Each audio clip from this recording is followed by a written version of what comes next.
పవన్ కళ్యాణ్ గారు నిన్న జనసేన పార్టీ ఎమ్మెల్యేలు 21 ఎమ్మెల్యేలతో భేటీ అయ్యి ఒక్కొక్కరికి కూడా అది వార్నింగ్ అనుకోవచ్చు, సలహానే అనుకోవచ్చు, లేకపోతే సూచనలు అనుకోవచ్చు, ప్రతి ఒక్కరికి కూడా దిశానిర్దేశం చేశారు. అంటే ఏంటి అని అంటే చట్టసభల్లో మన ఎమ్మెల్యేలు అంటే మన జనసేన పార్టీ ఎమ్మెల్యేలు ఎలా మాట్లాడాలి, ఎలా ప్రవర్తించాలి,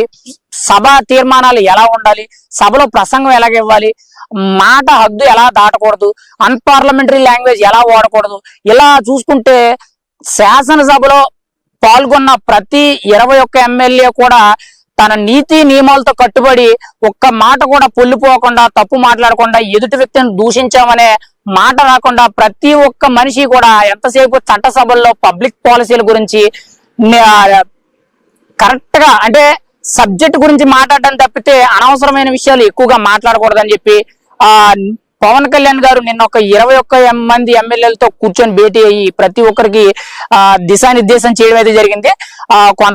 కొన్ని సందర్భాల్లో కొంతమంది మీడియాలో వచ్చే కథనాల ప్రకారం అయితే ఎమ్మెల్యేలందరికీ ఈవెన్ స్ట్రిక్ట్ గా వార్నింగ్ ఇచ్చినట్టు కూడా చెప్తున్నారు. అంటే ఏంటంటే ఈ రూల్స్ ని ఖచ్చితంగా మనం పాటించాలి, మన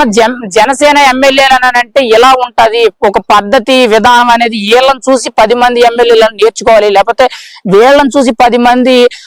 యువకులే గాని, 10 మంది రాజకీయాల్లోకి వచ్చే ఉత్సాహవంతులే గాని ప్రతి ఒక్కరు కూడా ఇన్స్పిరేషన్ గా తీసుకుంటూ జనసేన అనేది ప్రజలకే గాని యువతకే గాని ప్రతి ఒక్కరికి కూడా ఇన్స్పిరేషన్ కనిపించాలి. ఒక ఎమ్మెల్యే పనితీరు ఎలా ఉండాలి, ఒక ఎమ్మెల్యే పదవి బాధ్యతలు ఎలా స్వీకరించాలి, పదవిలో పనితీరు ఎలా ఉండాలి, లేకపోతే చట్టసభల్లో మాట్లాడే పనితీరు ఎలా ఉండాలి, ఇలా ప్రతి ఒక్క విషయంలో కూడా ఎక్కడ కూడా ఒక మాట అనేది తేడా రాకుండా ప్రతి ఒక్క విషయంలో ఒళ్ళు జాగ్రత్తగా మాట్లాడాలి, ఒళ్ళు జాగ్రత్తగా పెట్టుకొని ప్రతి ఒక్క విషయాన్ని శ్రద్ధతో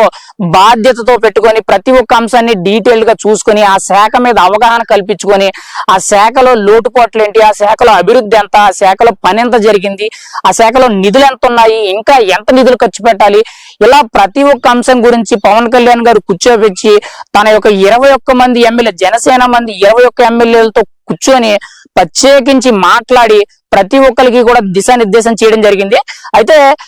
ఖచ్చితంగా ఆ విషయాలనేవి ఆయన చెప్పిన రూల్స్ అండ్ రెగ్యులేషన్స్ అనేవి చట్టసభలో ఎలా ఉండాలి ఏంటి అనే ఈ విషయాలన్నీ కూడా ప్రతి ఒక్కరు గుర్తుపెట్టుకొని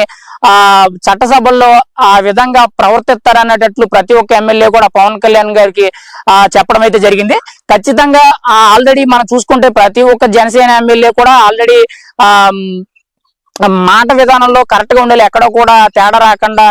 శ్రద్ధతో గాని నిబద్ధతతో గాని మాట్లాడే విధానం గాని కలుపుదలతో పనిచేసే విధానం గాని మనకి క్లియర్ కట్ గా తెలుస్తుంది. ఈ రోజు రేపు రాబోయే అసెంబ్లీ సెషన్స్ లో ఖచ్చితంగా అదే ప్రవర్తన తీరు అసెంబ్లీలో కానీ పబ్లిక్ పాలసీల మీద మాట్లాడేటప్పుడు కానీ డిబేట్స్ లో మాట్లాడేటప్పుడు కానీ మీడియా ముఖంగా మాట్లాడేటప్పుడు కానీ ఎక్కడ చూసుకున్నా సరే జనసేన ఎమ్మెల్యే అంటే ఎక్కడ కూడా ఇంత రవ్వ కూడా మాట విధానం తప్పు లేదు అని చెప్పుకునేటట్టు ప్రవర్తిస్తారనేటట్టు ప్రతి ఒక్కరు కూడా మనకు ఆల్రెడీ తెలుస్తుంది. ఇంకా పవన్ కళ్యాణ్ గారు ఇంకా ప్రతి ఒక్కరు కూడా వాళ్ళ యొక్క మెచ్యూరిటీని మెరుగుపరుచుకోవాలని చెప్పి ప్రతి ఒక్కరికి దిశానిర్దేశం అయితే చేయడం జరిగింది. ఖచ్చితంగా ఆ రూల్స్ అండ్ రెగ్యులేషన్స్ ని ప్రతి ఎమ్మెల్యే ఖచ్చితంగా ఫాలో అయ్యే అవకాశం ఉందనేటట్టు మనకి తెలుస్తుంది. ఎందుకంటే పవన్ కళ్యాణ్ గారు ఎలా ఉంటారని మనకు తెలుసు. 10 ఏళ్ల రాజకీయాల్లో ఎక్కడా కూడా ఎవరిని కూడా వ్యక్తిగతంగా దోషణలు ఏమీ లేదు. ఎంతసేపు పబ్లిక్ పాలసీల గురించి విధానాల గురించి లేకపోతే ప్రభుత్వం తీసుకున్న నిర్ణయాల గురించి లేదా ప్రజలకు ఎక్కడైనా సమస్య వచ్చి ఆ సమస్య మీద ప్రజలు ఇబ్బంది పడుతున్నారంటే అలాంటి విషయాల గురించి మాట్లాడమే తప్పితే ఎప్పుడు కూడా పవన్ కళ్యాణ్ ఈ 10-15 ఏళ్ల రాజకీయాల్లో పవన్ కళ్యాణ్ గారు ఒక మనిషిని వ్యక్తిగతంగా దూషించారనే మాట ఎక్కడా లేదు. ఒక నీతి నిజాయితీతో రాజకీయం చెప్తే ఎలా ఉంటది అనేది దానికి కేర్ ఆఫ్ అడ్రస్ గా నిలిచింది పవన్ కళ్యాణ్ గారు. ఈ రోజు అదే బాటలో నడుస్తున్న పవన్ కళ్యాణ్